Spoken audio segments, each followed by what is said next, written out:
that she agreed to give this talk, and she has this courage. And I think the topic is the title is a really special one: Krishna, the Divine Rascal. Bevor we start, braucht jemand eine deutsche Übersetzung? Then wish you a happy Sunday. Hare Krishna. Hare Krishna.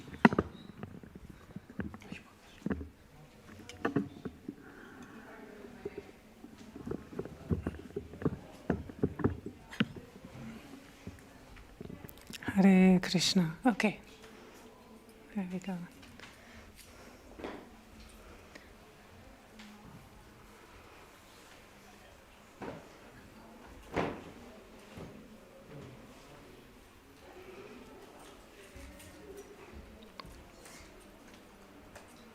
We will sing a song first, and he's going to hang up the lyrics if you want to sing along.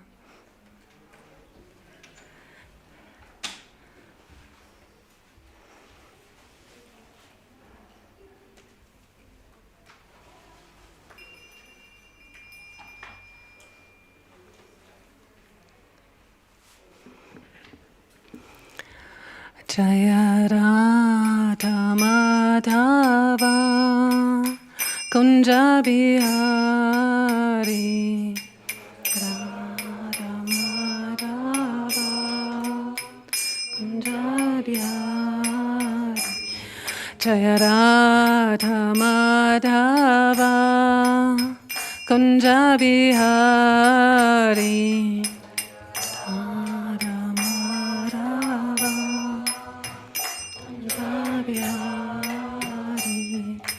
Gopijana Vallabha Girivaradhari Gopijana Vallabha Girivaradhari Jaya Gopijana Vallabha Girivaradhari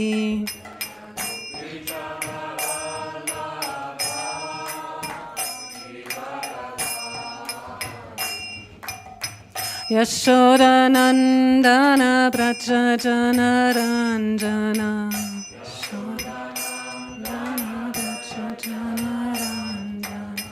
Yashoda Nandana Brajajana Ranjana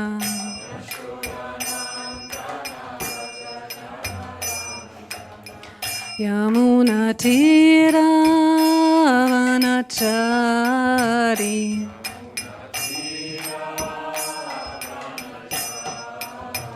Yamuna Tira Vanachari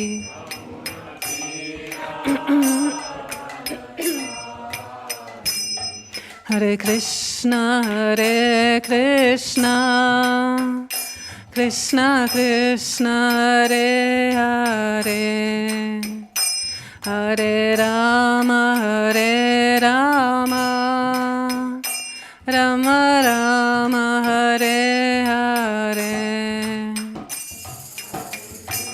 Hare Krishna Krishna Krishna, Hare Hare Hare Rama, Hare Rama Rama Rama, Hare Hare Hare Krishna, Hare Krishna Krishna Krishna, Hare Hare Hare Rama, Hare Rama Rama Rama, Hare Hare Krishna, Hare Krishna Krishna Krishna, Hare Hare Hare Rama, Hare Rama Rama Rama, Hare Hare Hare Krishna, Hare Krishna Krishna Krishna, Hare Hare Hare Rama, Hare Rama Rama Rama, Hare Hare, Krishna, Hare Krishna, Krishna Krishna, Hare Hare, Rama, Hare Rama, Rama Rama, Hare Hare. Thank you very much.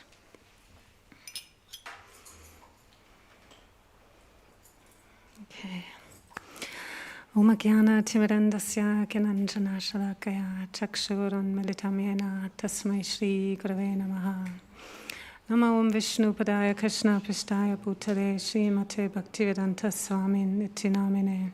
Namaste Saraswati Deve Gauravani Pachaine Nirvishesha Shunyavadi Paschatya Deshatarine Vanchakalpatarubhyascha Kripa Sindhubhya Evacha Patitanam Pavanebhyo Vaishnavebhyo Namo Namaha. Jai Shri Krishna Chaitanya Prabhu Nityananda Shri Advaita Gadadhara Shri Vasari Gaura Bhaktavinda. Hare Krishna Krishna Krishna Hare Hare, Hare Rama, Rama Rama, Hare Hare. Okay. Thank you for coming. Thank you for trusting me.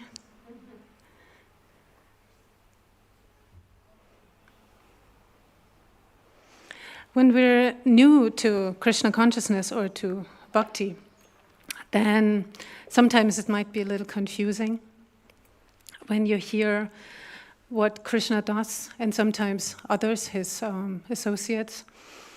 And then you hear those stories, but then we have to follow certain rules and regulations, and it could be a little confusing. It might not make sense in the beginning, but it will after a while. And actually those stories can be very helpful. We have to find our own relationship with Krishna, and those stories can help us to understand and maybe even increase our desire to learn more about Krishna and about ourselves. Because even though Krishna he's a liar and a thief, and he's a tease and a cheater and a trickster, he's very much a rascal. We hope and pray to fall in love with him, and you cannot fall in love with a person you don't know. So we want to know him. And in one of the Chatur Shloki of the Bhagavad Gita, when there are 4 essential verses, and in one of those verses, it's actually said that when devotees talk with each other about Krishna, that this is very nourishing, it's very, what's the word?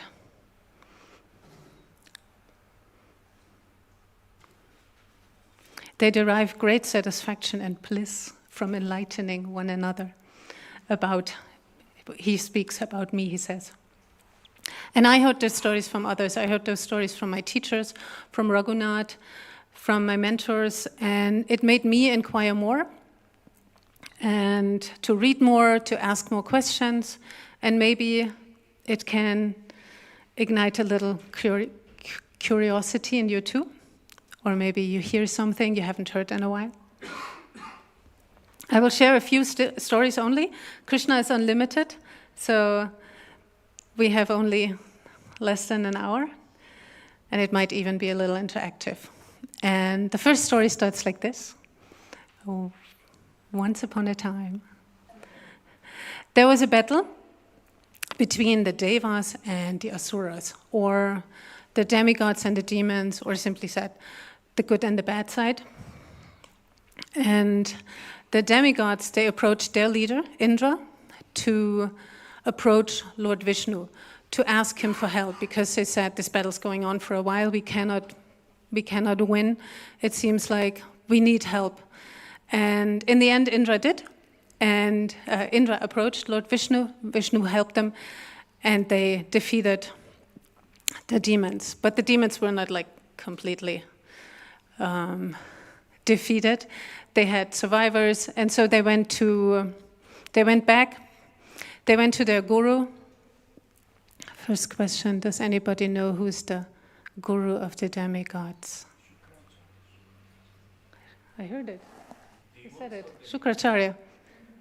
Did you say that? Okay. I feel I heard it. Thank you. And their guru, his name was Shukracharya, and and I spoke with him, and two of the demons, they were actually very, very bad. And their names were Viprachiti and Kalanemi. And they spoke with him, and they made up their own theory how to defeat Lord Vishnu again. They were just defeated, but they made already plans for the next war. And they had their own theory. They said, Lord Vishnu, he's always very affectionate towards this little planet, Earth, and he's very, very mostly affectionate with the Brahmins there. And their theory was that they do all those kinds of worships, the fire yajnas, and that's how they draw energy from the universe. And he draws the energy from them. That was their theory. It's not true. But they thought, we just kill the Brahmanas, and then he doesn't have so much power anymore. And at that point, Shukracharya, he was himself a Brahmana. He said, no, wait. Are you out of your mind? You cannot kill Brahmanas. That's adharmic. And they said, Viprachiti said, no, hear me out. I have a plan. We have a plan. So we do the following. Some of us, they come back as wild beasts. And wild beasts, they don't get karma for killing humans. And so that's settled, that there's no bad karma. And then some of us, they come back and they take birth in royal families, in very mighty kingdoms. And when you are situated like this, you might already have like a big army and you are the king of a big state. And they even said, we come in different generations. And Viprachiti said, I'll come first, I prepare a little bit the situation. And then he said, Kalanemi and a few others, you come later. And you got to give them, they had patience, you got to give them that. And that's what they did. Does anybody know what's the name of the person Viprachiti took birth as? Some of you may have heard the name. His name is Jarasandha. Have you heard it? Do I see a few nods? Nice. So Jarasandha, he was the king of Magda, and Kalanemi actually came. Anybody know Kalanemi's? What he took birth as? Oh, you've heard that name. He came as Kamsa, yes. And they were not blood related, but Jarasandha's daughters were married to Kamsa, so they had a familial relationship. And Jarasandha, that's actually a story, what I want to talk about. His birth, and it was very interesting. His father's name was Brihadrata, and Brihadrata had 2 wives, but he didn't have a son, and he wanted an heir.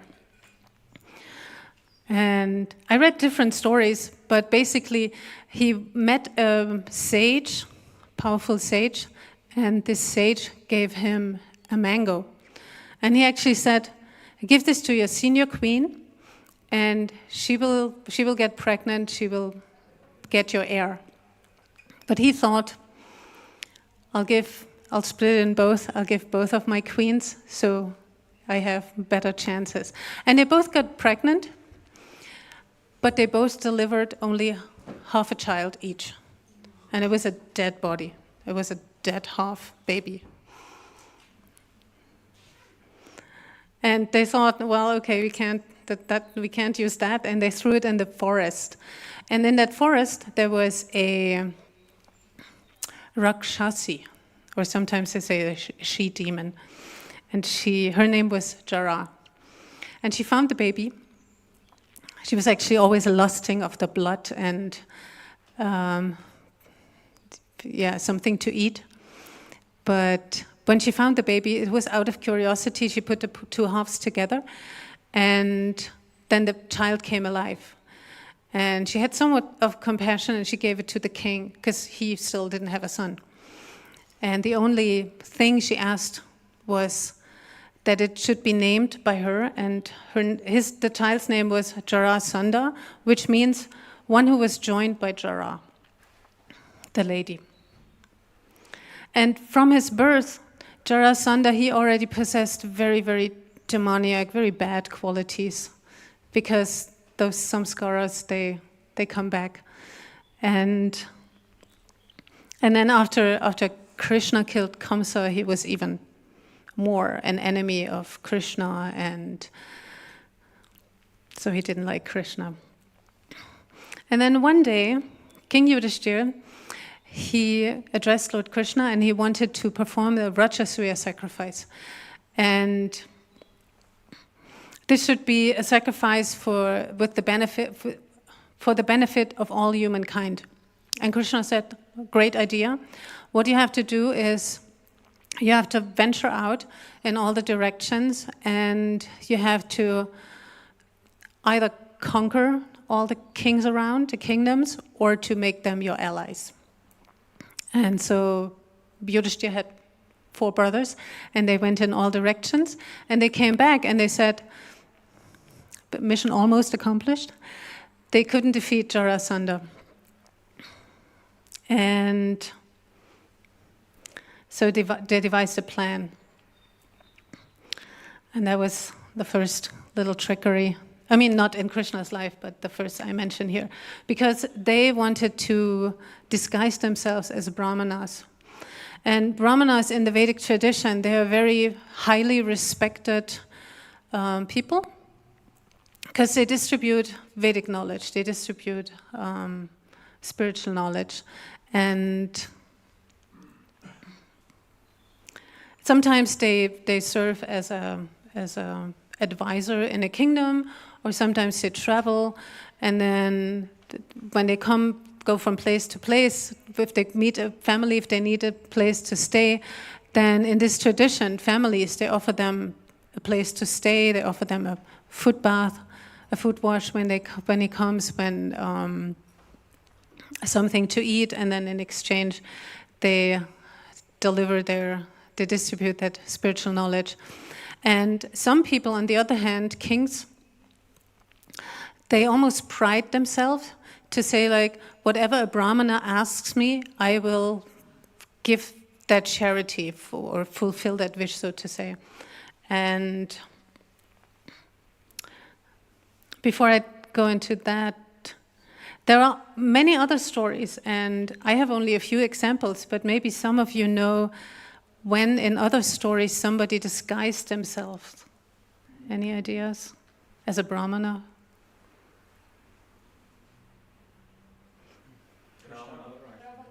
Ravana. He disguised himself. He actually was a brahmana, but he disguised himself as a kind of like mendicant and stole Sita.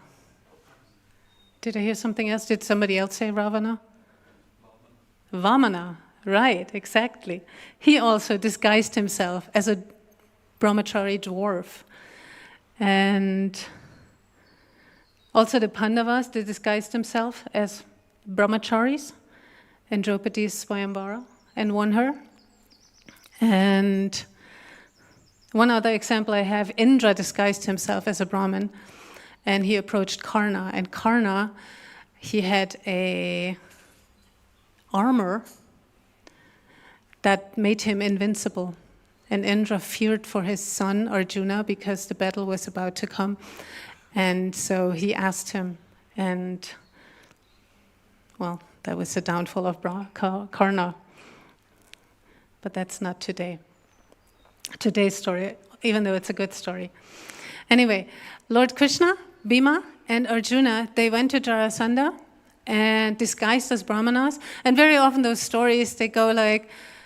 they didn't look like Brahmanas because they were Kshatriyas, and Kshatriyas, this is the warrior class. They are protectors and warriors, and they have a different physical stature. If you are a warrior, if you want to protect your kingdom, then you have to train, and that ends up in muscles. And people who don't train, the muscles don't appear automatically. So very often,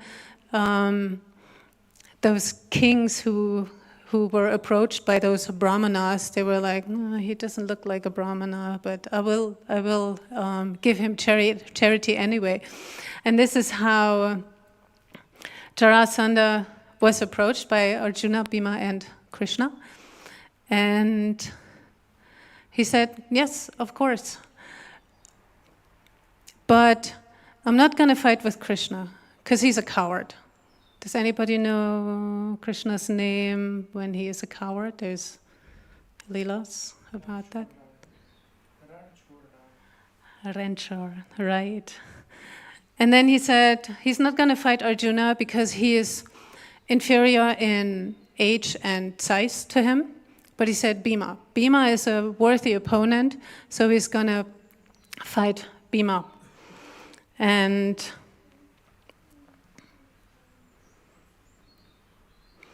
they fought actually for quite some time, and it didn't seem like either one of them was going to win.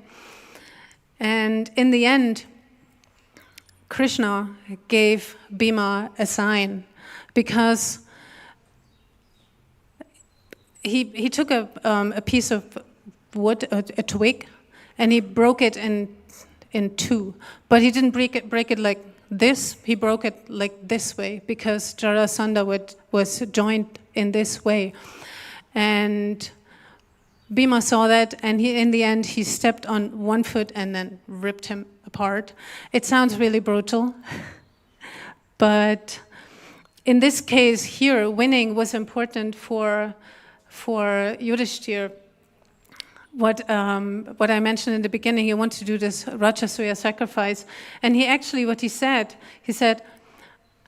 in this sacrifice, people uninterested in your devotional service will be able to see firsthand the superiority of your devotees and the inferiority of your non-devotees. And they will also be able to see your lotus feet. And that was the gist of the story of Jarasandha, where there was a little trickery. And another story I wanted to tell, it's also from the Mahabharata, is how Duryodhana got tricked. And if you go back in this story there's always a pre-story. And the pre-story was, in a way, there's a lot of stuff. But when we go back to the dice game, anybody heard of the dice game? A few. There was a gambling match, and Yudhishthira, he was challenged, and one of it might also be a code of honor, is to accept a challenge if you're a king. And he had to accept this challenge even though he wasn't good. And in this way, in this dice game, he was actually supposed to have the match against Duryodhana, but Duryodhana assigned Shakuni as his... Was it Shakuni? Yes, right? He assigned Shakuni as in his place. And the way I understand it is actually how they describe it in the books. That is really... When we play with dice, it's actually a game of chance. You know, there's not much of an art to it. But how they describe it is that Shakuni knew all the tricks and he knew how to gamble to win. And Yudhishthira, he lost everything in this game. He lost all his possessions, his wealth, his servants, his jewelry, soldiers. And he also gambled away his own freedom, the freedom of his brothers. And at some point, there was no turning back. He also lost his wife. And she got dragged into the assembly. She was in her rooms at that time. And she was dragged into this assembly by Dushashan, Duryodhana's brother. And he dragged her, he pulled her on her hair. And Duryodhana actually, after the Pandavas lost their freedom, he pulled up his dhoti and showed her his naked thigh and was kind of like offering it to her, saying like, you know, what do you want to do with those Pandavas now? And here, I'm your new lord. And then Dushashan tried to disrobe her and pulled on her sari. And maybe most of you know that story, that she tried to hold on, but then in the end, she lifted up her arms and prayed to the ultimate Lord, Govinda. And he protected her with an unlimited sari. And because of all those happenings, the Pandavas, they had to go into exile. But Bhima took 3 vows. Does anybody know maybe one? He will break the thigh of Duryodhana.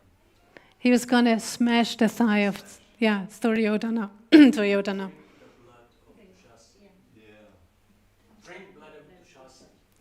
Yeah. He was going to rip open his heart, rip open his chest, rip out his heart and drink his blood. Sounds very... My hearing's so bad. So the rest of the blood on her hair also. He will wash revenge. Yes, I read that too. And he was going to kill all 100 sons of Dhritarashtra. Those were his 3 vows. And sorry? He did it. We're not there yet, but he did it. So the Pandavas, they go into exile for 12 years.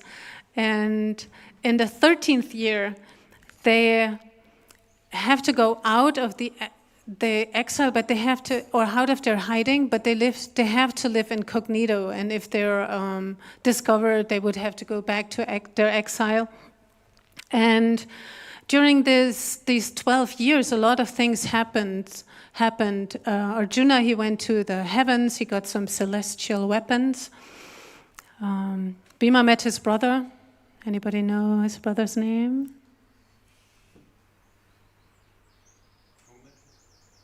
Who met his brother? Bhima. Hanuman. He met his brother.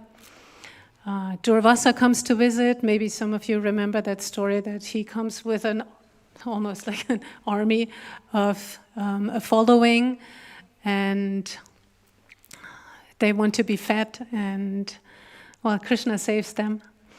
Then the lake of death, that's one of the happenings that we hear of while they are in exile. Yudhishthira, he actually answers over 120 questions of Dharmaraj, who is his father.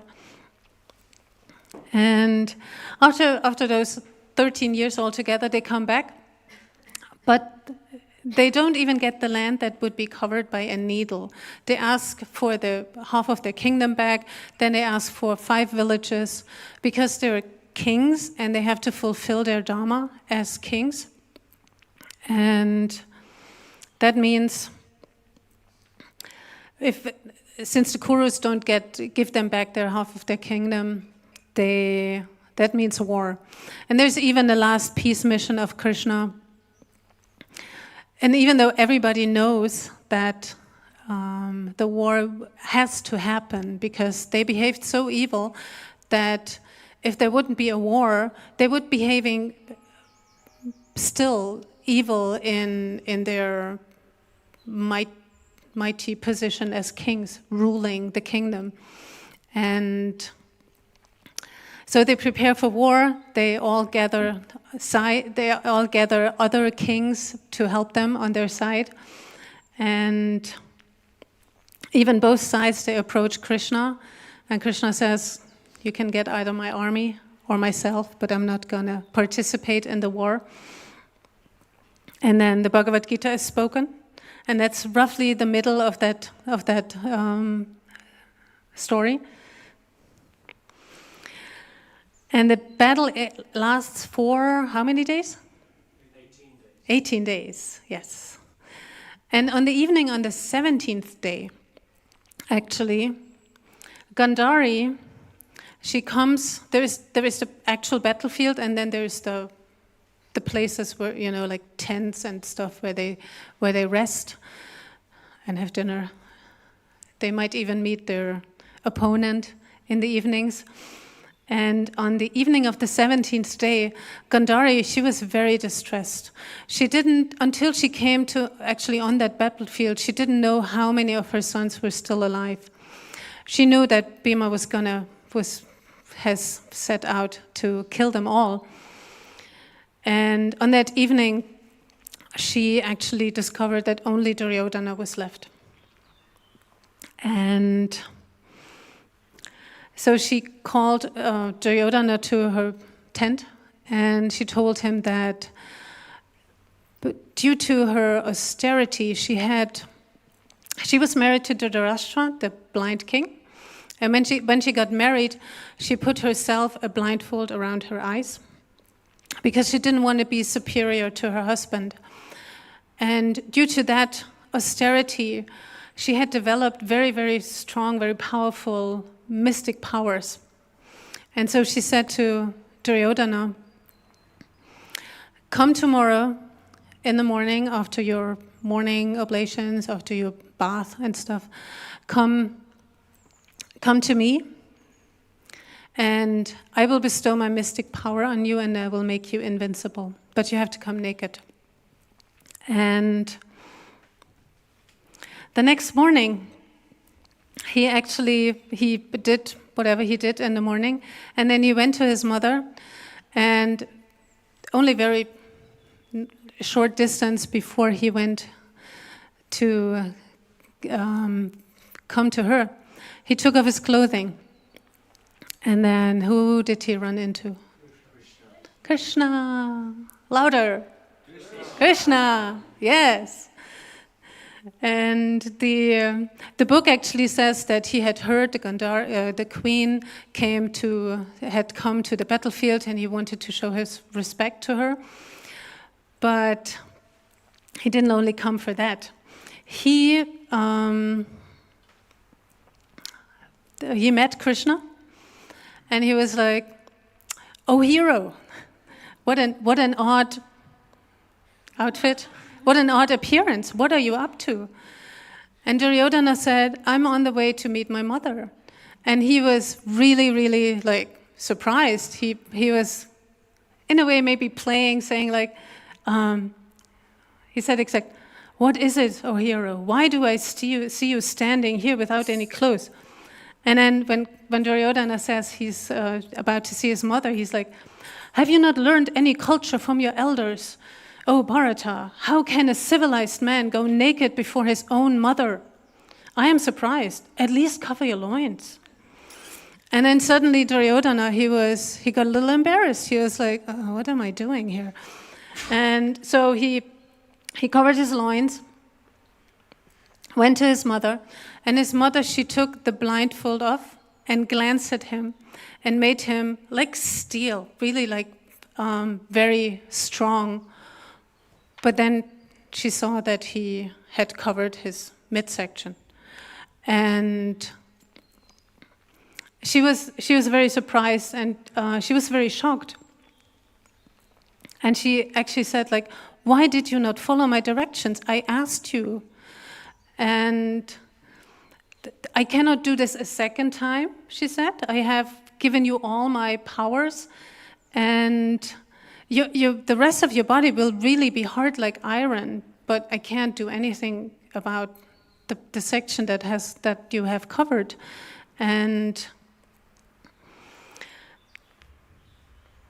then Duryodhana told her what happened, that he met Krishna, and she sighed, and she slowly, it says, she slowly replaced the cloth over her eyes. Her last hope had been destroyed. But where was it? here it says, realizing she could not do anything against the all-powerful destiny, Gandhari finally smiled. It was Krishna again. So even in this distress, you could see the smile. It was almost like a surrender. Like, what else can you do? And well, she left the battlefield. And then the next day, it's actually very interesting because Duryodhana, he runs away and he hides in a lake. But the Pandavas, they find him and they challenge him for this last fight. And there's a moment when Yudhishthira even is thinking of like, well, the war is as good as won, do we really have to kill him? And Krishna actually tells him, like, you have to kill him. He has to be destroyed. He will be no good if he stays alive. He has done too much. And then they fight. Bhima and Duryodhana fight, and they fight for a really long time. And Bhima's intention, so there are rules in war, in this Vedic war. There are rules. They agree in the beginning. In the beginning, they agree to follow the rules. And if I remember correctly, they talk about the rules. And I think the Pandavas side, they say, we follow the rules as long as you follow. But if anybody of you breaks the rules, we break them too. And there are rules like, for example, if somebody's on a horse, they don't fight against somebody who's on foot. They don't fight after, sunset, after a certain time. So there's a time window. And there are many other rules. And one of those is that you don't fight below the waistline. You don't try to do that.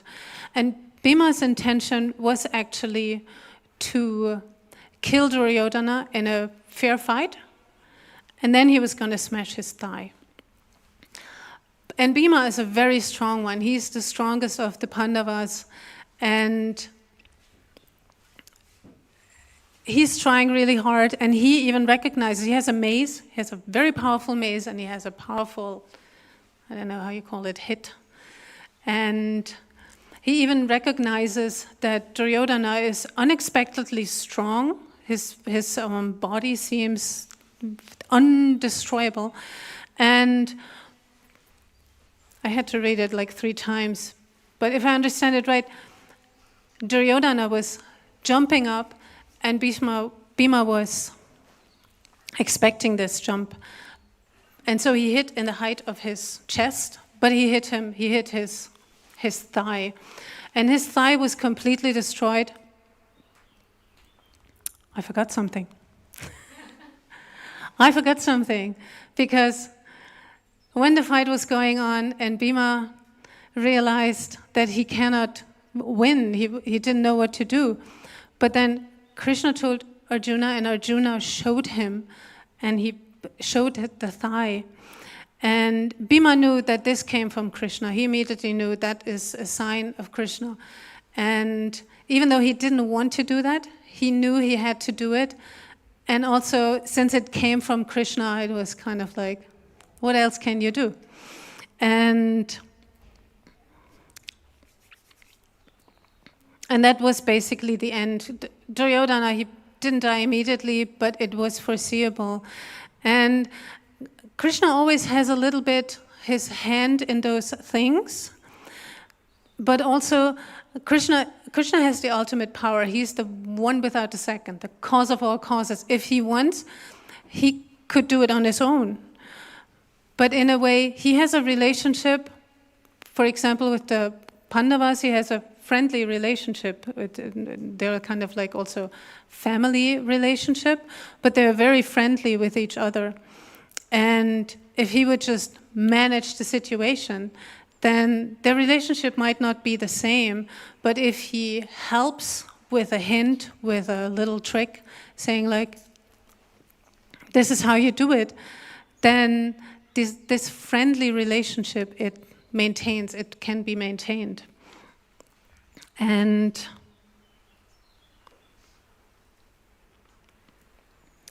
those are two stories from the Mahabharata. And maybe some of you know that Krishna, in his original Jamasundha form, he's basically a rascal from being very small up to an older age. You know, he's a rascal he's tricking his mother, and when he's a youth, he's tricking the gopis, and when he's in Dwarka, he teases Rukmini and all those things. But he was also quite a rascal as little Nimai, as Chaitanya Mahaprabhu. And there are many stories where he's creating havoc with the Brahmanas, and they go to his father, Jagannath Mishra, and they complain about him. But they complain, but they still love him. And you can read this in all those stories. Or the gopis, they go to his mother, and they complain about him. He's stealing stuff. He's always kind of like such a rascal. He's a mischief. But they love him. They love Nimai, little Nimai, so much that it's almost like a little game from their side that they are like complaining, but they don't want it to stop. And some stories, I have two stories, let's see, they're kind of sweet. In one occasion, little Nimai, he tricked his mother into preaching against Mayavadi philosophy. And the story was he was eating dirt. And we have heard that maybe in Krishna Lila. Krishna also ate dirt. Here it was a little different.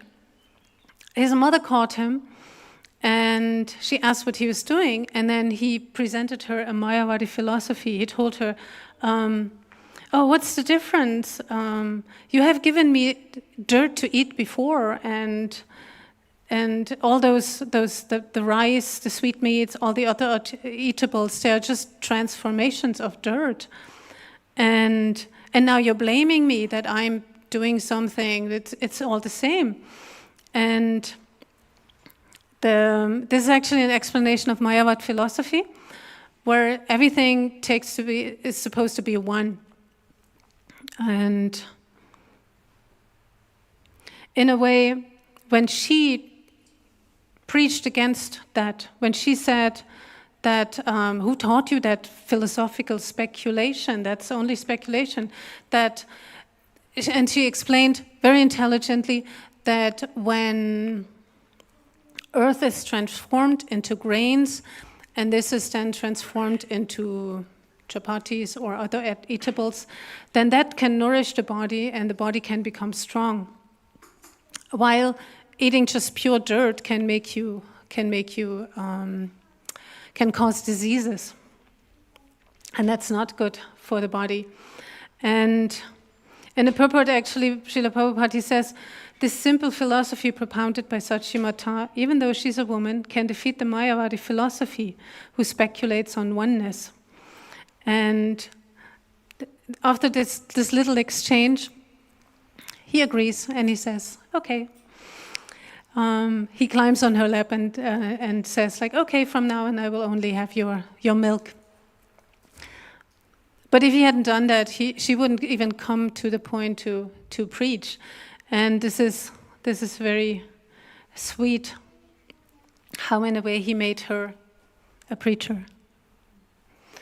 And another story that's very close after in Chaitanya Charitamrita or in the Chaitanya Bhagavat is that Nimai, he was playing outside, and then two thieves came. And they saw his fine jewelry. He was just playing on the ground outside from his house. And two thieves came, and they thought, oh, we're gonna steal that jewelry, because this is worth a lot. And so they took him on the shoulder, one of them, and they walked away. And they even gave him a sandesh. And they told him, like, we're just bringing you home. And they wanted to go to their own home. But he put his illusory energy, his illusory potency, Maya, on them. And so they walked in circles and they ended up back in his own house. And they even thought that it's their home, so they took him down and started taking off the jewelry because they thought it's our home here. But then they realized they're not in their own home. They're in.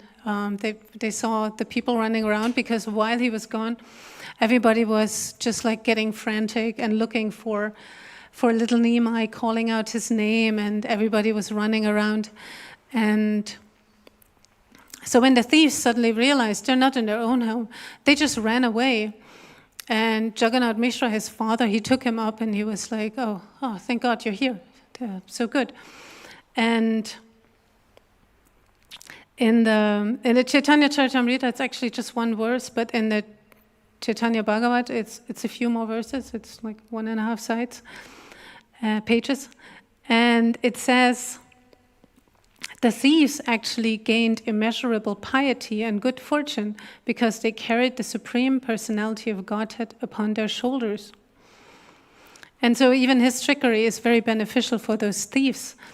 And the Chaitanya Bhagavat also says, who hears those narrations, which are a mystery even in the Vedas, can easily get undeviated devotion to Lord Chaitanya's lotus feet. Anybody up for that? Yes. So the conclusion here is, why do we need to know this? Why do we need those stories? And in simple words, we can say, Krishna tricks his enemies for a dharmic purpose. Sometimes you have a story and the story needs to continue.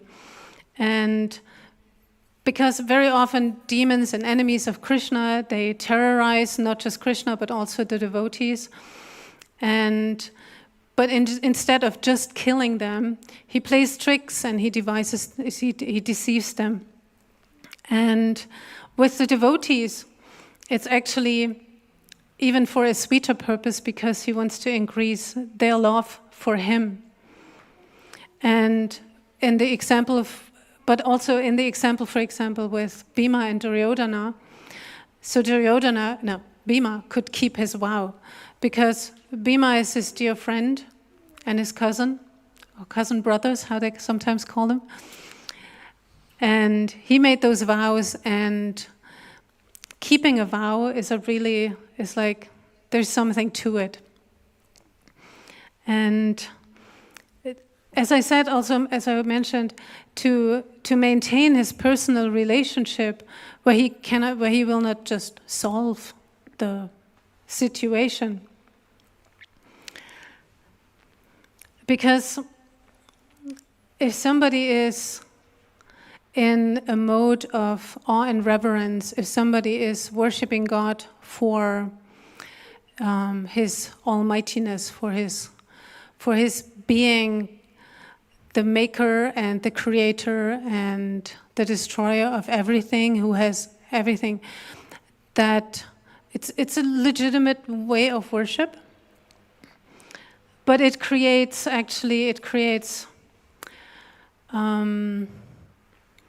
obligation. It comes with obligation. It comes with distance, and also a sort of fear.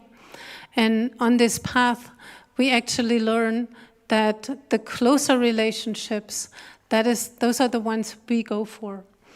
We want, and there are relationships like friendship, and we all have friends, and in a friendly relationship, you have a closeness that you don't have with somebody who is a person of authority. And the Vatsalya, the familiar, where you have a family relationship, or Madhurya, where you have a loving relationship, those are the relationships we want to go for. And so his loving trickery and his mischievous behavior, it actually brings the devotees in a form of anxiety. You can call it maybe a spiritual anxiety.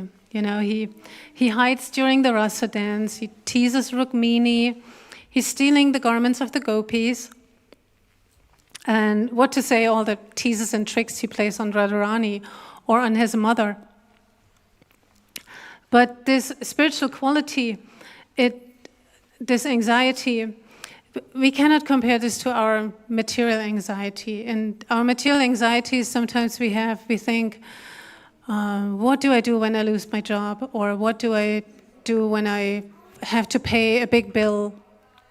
And if something breaks down and I have to get a new computer and all those worries, this is a different kind of anxiety, but the spiritual anxiety that is supposed to, it does, it's not supposed to. It actually increases the love and affection of the devotees. And this is what Krishna wants to see, and he wants to experience that. And actually, in turn, it makes him bound to his devotees. And it's a back and forth we can actually only pray for. And I hope hearing those stories, maybe it will have a nourishing and a softening effect on your heart, because this is also what we want. And maybe, hopefully, it can also ignite a longing to hear more or hear something again. And this is the end of my presentation. Does anybody maybe have questions? I should have sung longer.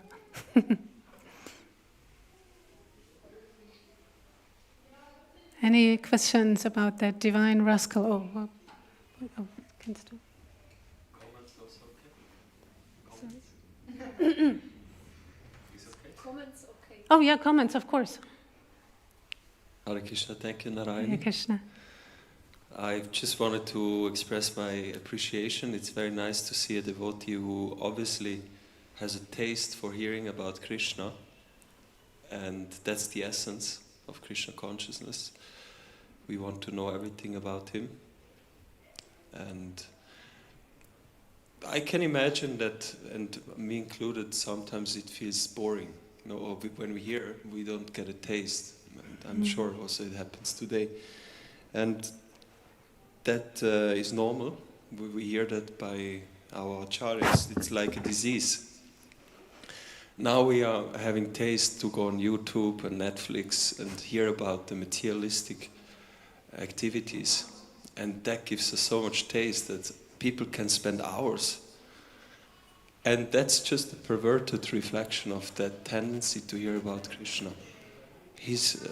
All these activities, mostly people, they hear about romantic story or a lot of violence we have on violence on Netflix, and when we look at Krishna's pastimes also we see a lot of romance, we see violence, so that has its place.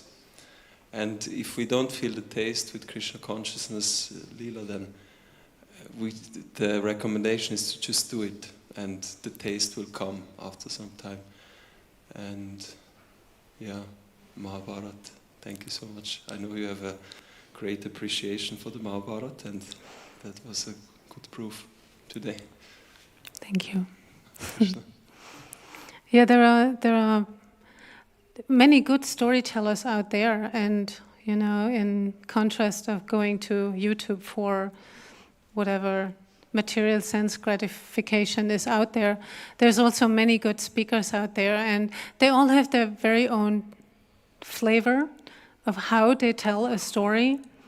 Maybe some of you have heard stories by Radhanath Swami, where he suddenly makes a sound and everybody's jumping in their seat, and it's just, you got to develop that flavor. I also like Indradyumna Swami. He tells wonderful stories about Vrindavan pastimes, or Gauranga Darshan. There's so many nice speakers. And of course, Raghunath, he has his own very special way of telling stories. And we also learned that those stories, they are ever fresh. And some of the stories I've heard many, many times by Raghunath. And sometimes I've experienced even that somebody was sitting next to me and saying like, oh, I love this story. You know, somebody starts a story, and for some it might be the first time, and for someone else it might be like, oh, I know this story, that's a good one. Oh, and yeah, it takes a while, but we can trust that this will happen. It's also what you say, that there is some good storytellers. Yeah. And the tendency is somebody can do that, it attracts a lot of people. But we have to understand that that's not the real taste. And there's an example given that if let's say somebody speaks about Krishna but is not very erudite and not a good storyteller, it's like for the parent, when the child starts to speak, it's very sweet. Even they don't speak properly, but they relish that a lot. And that's the real taste. Even somebody maybe not so erudite and good in... real taste means you like to hear from anyone about Krishna. And so to encourage everyone to speak about him, and like you do today, take the courage. Hare Krishna, thank you. Hare Krishna, I think Devashi. And you're a good storyteller. Yeah. I've learned from good storytellers.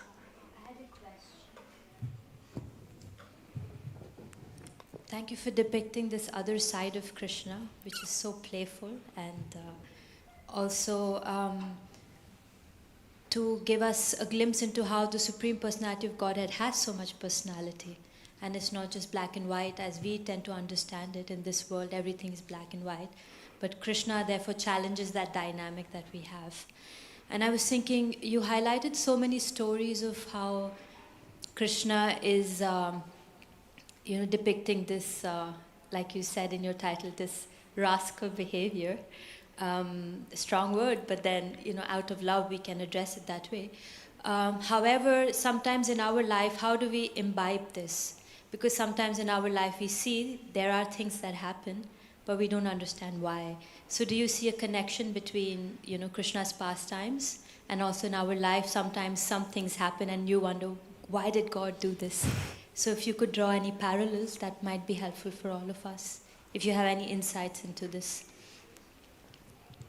Well, the thing is that, if something happens, that there might be a moment when you think, oh, that Krishna is tricking me.